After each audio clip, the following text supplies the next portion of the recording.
Welcome to the Engineering Statistics and Linear Algebra, the Module 3 Random Processes class. In this class, we'll see what are the addition and multiplication of random processes.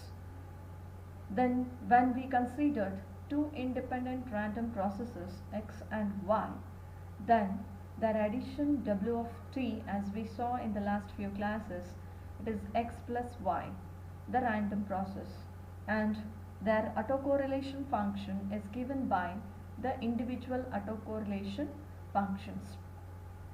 Then the Fourier transform of autocorrelation function is giving the PST, the probability density function, as it gives the PSG. The Fourier transform of autocorrelation function gives the PST. Here PST stands for powered spectral density.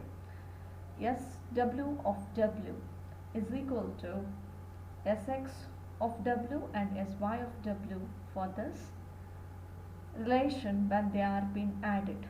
So the power spectral density of the added version is given in this fashion, and similarly for multiplication, it is the autocorrelation is multiplication of individual autocorrelations, and the frequency domain representation SW of W is nothing but 1 divided by 2 pi. So in signals we learn the Fourier transform, and in case of the Fourier transform we learn the property referred as the convolution and multiplication, or that is modulation. When the two signals are multiplied, their result would be the convolution, and when the convolution is given, their result would be the multiplication. So convolution will give multiplication, multiplication will lead to the convolution of two signals with 1 divided by 2 pi in the Fourier transform. So by using this, we go for solving some problems.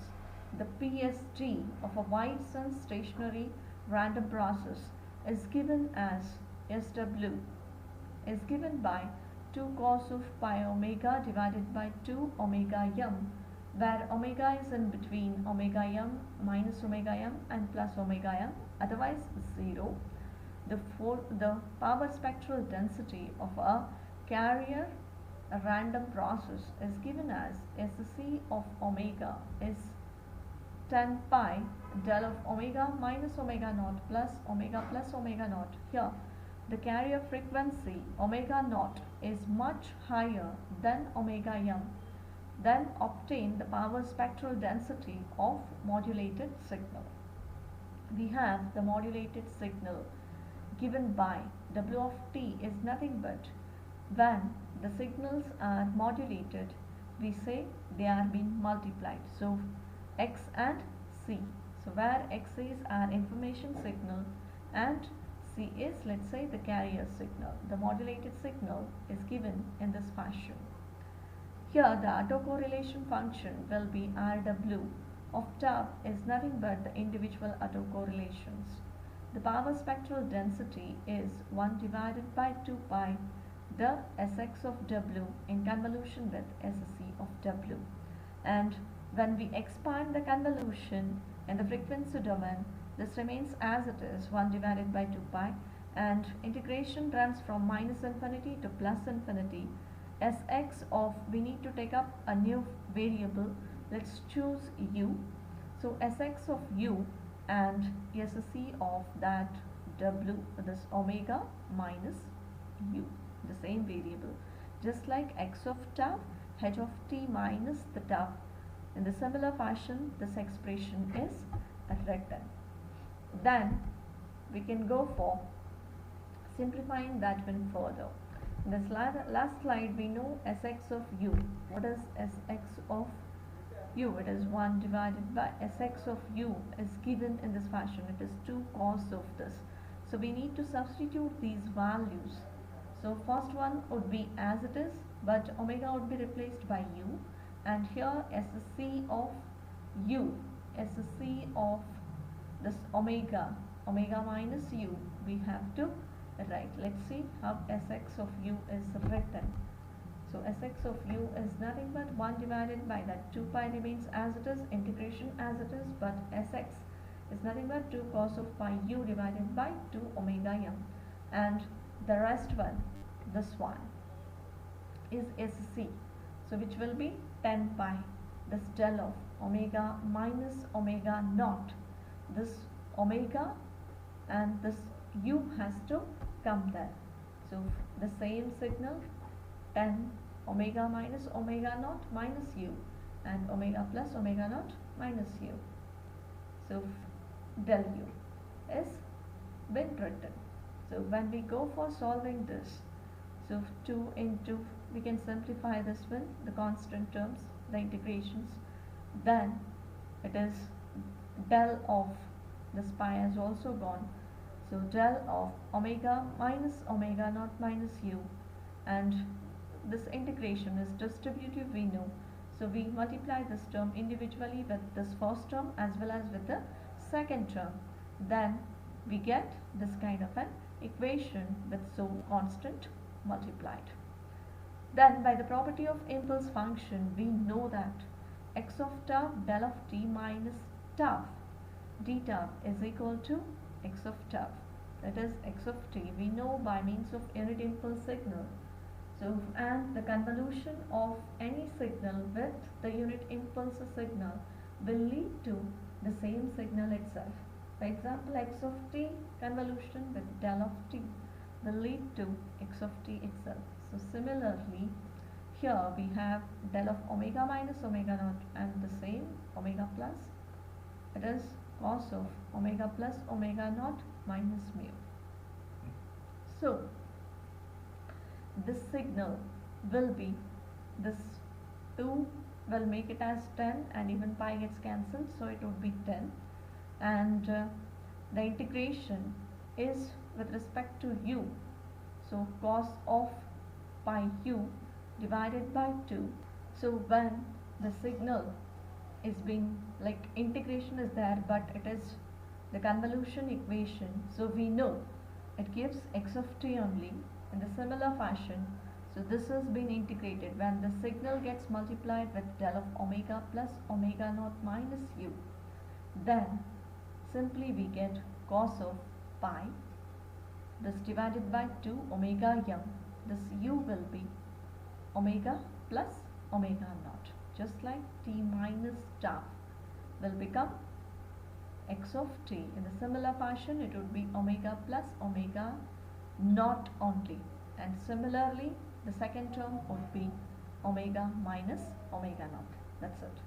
So this will be the result of that problem. And the next point to discuss over here is cross spectral density spectrum.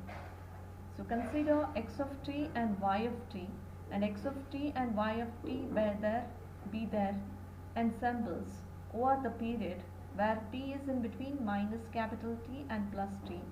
Let x and y have their Fourier transforms as x of f and y of f, where x of t's Fourier transform is x of f and y of t's, it is y of f. Then the cross power density, the cross power pxy of these two processes over the interval minus t to plus t is given as pxy is equal to 1 divided by 2t integrations from minus t to plus t x of t into y of t dt. Then by Parseval's theorem, this can be written as x square of yt. By Parseval's theorem, we can write this as the integration from minus infinity to plus infinity x of f, the magnitudal square divided by 2t. So as the Fourier transform of x is x of f. Hence, we can write this pxy is equal to 1 divided by 2t. The same equation can be written as x star of f and y of f. And the power is over the time from minus t to plus t of the ensemble, the total average power total average power is given by Pxy is equal to limit t tends to infinity as the integration from minus infinity to plus infinity e of xf and yf divided by 2ttf is equal to this value, and hence the cross power and cross power density spectrum are related by means of this. The Pxy is equal to Sxy f of d of f. So from equations 3.9.4 and equations 3.9.5, the cross power density spectrum is defined as Sxyf is equal to limit t tends to infinity e of x of f and y of f, but here the x star of f is the complex conjugate or is the conjugate of x of f, and similarly we can write syx is equal to pyx as follows in this fashion. As we know, p of xy is this s of xy's values and s of yx values.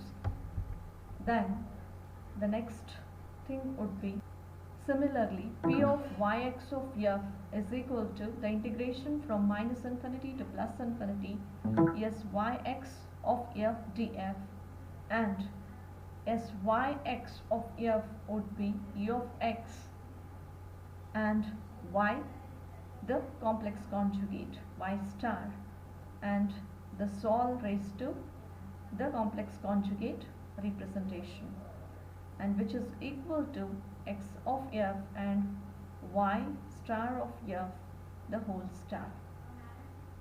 So this is equal to e of x star of f and y of f, so which is equal to s of x y f by, so sxy of f is equal to s star yx of f, means sxy of f is equal to the complex conjugate of syx of f.